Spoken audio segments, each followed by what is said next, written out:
তা ভাই আপনারা কতদিন থেকে পানিবন্দী? আমরা প্রায় ৩-৪ দিন হবে ভাই পানিবন্দী। আজকে সহ ৪ দিন হবে। ৪ দিন হবে। পানি কি বাড়ছে না কমছে? এখন আস্তে, আস্তে কমতেছে ভাই। এখানে আরো ২ থেকে ৩ দিন সময় লাগবে পানিটা কমে যেতে, একদম নিচে যাইতে, এবং কাদা ৫-৬ দিন আরো থাকবে কাদা। আমরা দেখতে পাচ্ছি যে আমাদের যেই উত্তরবঙ্গে বন্যা হচ্ছে, প্রতি বছরেই কিন্তু বন্যা হচ্ছে। এবারও বন্যা হচ্ছে। তো এবারের বন্যাটা কি খুবই ভয়াবহ একটু মনে হচ্ছে?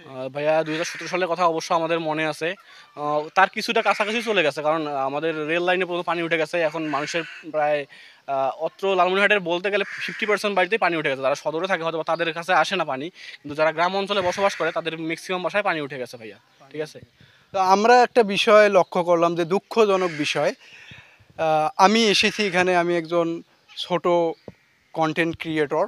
আমার পাশের জেলা লালমনিরহাটে বন্যার পানি উঠেছে, তাই আমি এসেছি। কিন্তু এখানে এসে দেখলাম যে কোনো মিডিয়া কভারেজ নাই। তারপর বড় বড় যে সেলিব্রিটি আছে তারা কেউ সহায়তার হাত বাড়িয়ে দিচ্ছেন না।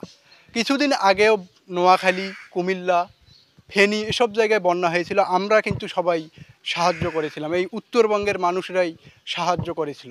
কিন্তু আমরা এক্ষেত্রে বরাবরই অবহেলিত। তো ভাই এ বিষয়ে আপনি কি কিছু বলতে চান? ভাই হচ্ছে গিয়া বন্যা যেসব আপনি বললেন যে কুমিল্লা, ফেনী এবং নোয়াখালীতে ওরা হচ্ছে হঠাৎ করে কিন্তু পানিটা আসছে ওদের, ঠিক আছে? ওরা কিন্তু পানি কখনো খায় নাই। ওখানে আমরা ত্রাণ পাঠাইছি, আমরা নিজেরাই উত্তরবঙ্গ থেকে ত্রাণ পাঠাইছি। কিন্তু আমরা যখন প্রতিটা বছর, আমরা আজকে থেকে না ৬০ বছর ১০০ বছর হয়ে যাচ্ছে আমাদের সেম ভাবে আমি তো প্রতি বছর ৩ থেকে ৪ বার করে আমি পানি খাচ্ছি, আমরা পানিতে ডুবতেছি। এটা কোনো স্থায়ীভাবে কোনো সমাধান পাচ্ছি না।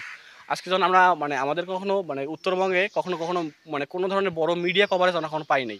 এ কারণে আমরা যখন কোথাও যদি আমাদের সংগঠন থেকে বলি বা অন্য কোথাও থেকে বলি, আমরা কোনো ত্রাণ বা কোনো কিছু না হেল্প পাই না। আমাদের বলে যে ভাই আপনাদের উত্তরবঙ্গের প্রতি পানি যে আসছে এটার কোনো প্রুফ আছে? আমাকে যখন ভিডিও কলে বা অন্য ধরনের দেখাইতে হয়, আমাদের কোনো ধরনের মানে আমাদের মিডিয়া কভারেজ পাই না। অন্যান্য আছে, আপনাদের অনেক সেলিব্রিটি আছে, তারা তো কখনো আমাদের এদিকে আসে না। তারা শুধু দক্ষিণবঙ্গ নিয়ে কাজ করে।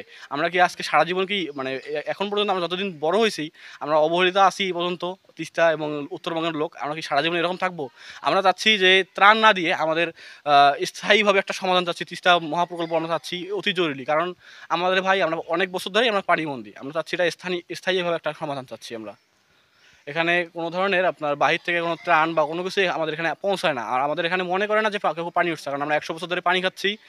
মনে করে যে আমরা পানি খেলে কোনো ব্যাপার না। কিন্তু ভাই যারা পানিতে থাকে তারা কষ্টটা বুঝে। আমি যখন ঘুম থেকে উঠে, হয়তোবা আমার বাসা উঁচুতে ভাই, হইতে পারে।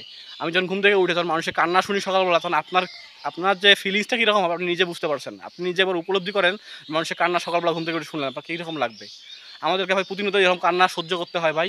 আমরা চাচ্ছি যে কোনো একটা স্থায়ীভাবে সমাধান চাচ্ছি ভাই। আমরা তিস্তার মহাপ্রকল্প চাচ্ছি, আমরা ত্রাণ চাচ্ছি না।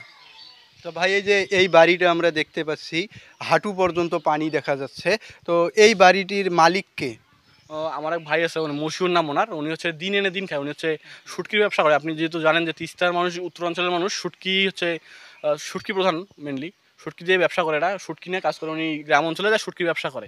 উনি কিন্তু দিন আনে দিন খায়। কিন্তু ওনার বাসার যে পরিস্থিতি বর্তমান দাঁড়ায় আছে, সেখানে এখানে মানে আপনার বলতে গেলে দিন মানে খাইতে পারে না উনি। উনি হচ্ছে উঁচু জায়গায় আছে বর্তমান।